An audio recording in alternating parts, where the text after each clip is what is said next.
But more. Professor at the University of Pretoria, Danny Bradlow, joins us now to chat more on how the G20 works and why it matters so much. Professor Bradlow, thank you so much for the time. Appreciate it. What is the G20? For anybody who doesn't know, why is it so important and why are we having this big hoo-ha about it and Donald Trump not coming? So the G20 is a meeting of the 20 leaders of what is believed to be the 20 largest economies in the world. It's actually 19 countries plus 2 regional organizations, the European Union and the African Union. It bills itself as the premier international global governance center in the world. And what's important is it's a vehicle for the leaders of the world to meet and to talk about the key problems in the world. So at the meeting this coming week, there will be 67 delegations from countries from the G20 plus invited countries, plus international organizations like the UN, the World Bank, the IMF. As you noted, some leaders will be missing, like President Trump, but it still is going to be a very important meeting. What's the difference between the G20 and the World Economic Forum? Because the G20 has B20, which is businesses from those 20 biggest economies, while the World Economic Forum combines both business and governments. All of those same people will pretty much be in Davos next January. It's a more official meeting, the G20. These are delegations of the leaders of the countries. So it's an official meeting. It's an international meeting held under the auspices of all these countries. The World Economic Forum is a private gathering.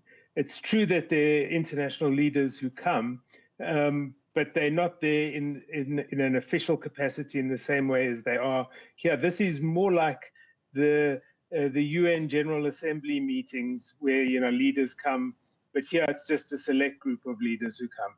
But I thought that none of this was binding either. On both non-binding, which then makes you wonder, what is the official capacity going to help with? It's true that it's non-binding, but if the leaders do reach an agreement and by consensus, then it can have impact.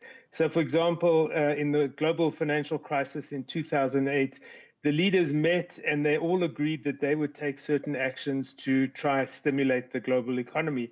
And that helped deal with the global economy in an important way. There are studies that are done of how much the countries comply with the commitments that they make at the G20. And it's more than 50% compliance. It's certainly not 100%, and it varies between countries, but it's not zero. So it is an important place for people to meet and reach decisions. So with South Africa hosting it, will everyone in the country be able to benefit from this? And I ask this question because it's one of those things that people would look at and think, maybe this is just another talk shop. Can South Africa benefit from a basic standpoint, basic everyday human South Africans, right through to the very top? And how do we know this is not just another talk shop?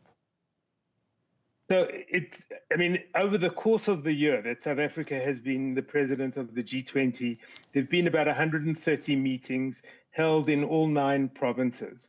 And at each of those meetings, there are delegations from each of the countries that come. And they come and they spend money in the country. And so that's some benefit. So that's a way in which people can benefit. South Africa benefits also because there's a spotlight on South Africa this year, so that it gives us an opportunity to show the world that we do things in an effective way, that this year has gone smoothly from a G20 perspective, which is good for the country. That can lead to more investment, more tourism. It's also important that the G20 works best when there's a crisis. And when there's a global crisis, so for example, the COVID crisis or the financial crisis, South Africa would like to be at the table. And part of the price you pay for being at the table is you have to be there every year, getting to know the leaders. And so from the leadership point of view, our president, the ministers, the governor of the Reserve Bank, etc., this gives them an opportunity to meet with leaders from their counterparts from the rest of the world. And so if they need to interact with those people, they know how to get hold of them and they know how to deal with them. And that is an advantage for South Africa as well. but it's expensive. There's no question. Yeah, so who pays those costs? We do. Taxpayers pay the costs. I mean, that is a big cost. It's been a few R100 million, which is a lot of money. There's been benefits from that, as I said, in terms of people coming in and spending money here. And the delegations are big, so that there are many people, there are many journalists. They come, they stay in hotels, they eat in restaurants, so that it does bring benefits to the country. But there is a cost. There's no question about that. All right, so spending on the G20, plus you've got more spending that we have been doing as a country for our, conversation that we're having across the country too. So very interesting to get a sense of. Has South Africa been successful in being the voice of the global South, if we want to call it that? The nations that perhaps have been overlooked for many years. I would say it's been a partial success. South Africa has succeeded in raising awareness and getting the world to recognize, for example, that the debt crisis in Africa is a very real and important problem. They've got them to recognize the importance of critical minerals and the need to develop those critical minerals.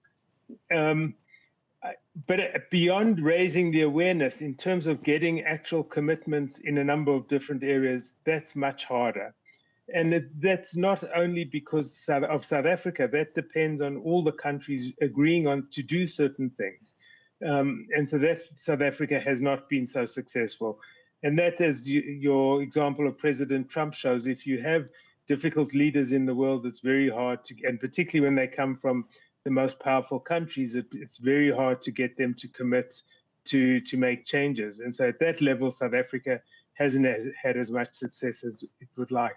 So what does this mean for the success of this G20, actually? You don't have some of the big leaders. I mean, President Xi Jinping is not coming off China. Vladimir Putin, of course, was not coming, but he's not coming, and neither Sergei Lavrov, who would have been his second in charge there. Javier Milei from Argentina is not coming. Mexico's Claudia Sheinbaum also said to perhaps not be in attendance. You've got all 5 of these leaders who, in some ways, are also our BRICS partners, and they're not coming. If we don't have a signed leaders agreement at the end of this, would that mean that the G20 was unsuccessful? I would say that's not the most relevant test. I mean, it clearly would be a disappointment if there's no declaration that all the leaders sign on to. But given the general situation in the world today, that's a tall order. I would say the bigger test is, is South Africa capable of taking the awareness on, say, African debt, on the critical minerals issue, on the just energy transition? Can they take that forward next in the future to get countries to agree to do what needs to be done to address those problems? And that will be the test to me of whether this works out. It's a disappointment that we don't have all those leaders coming, but it's not a train smash that they're not here.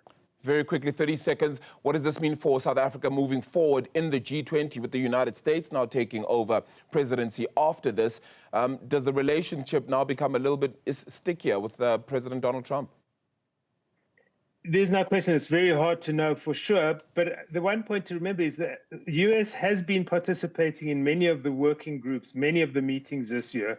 And so there is a possibility that next year there will be a capacity to work together in some constructive ways, if not in others. Yeah, I can confirm as well that business has said that they've actually managed to have some really, really credible conversations with the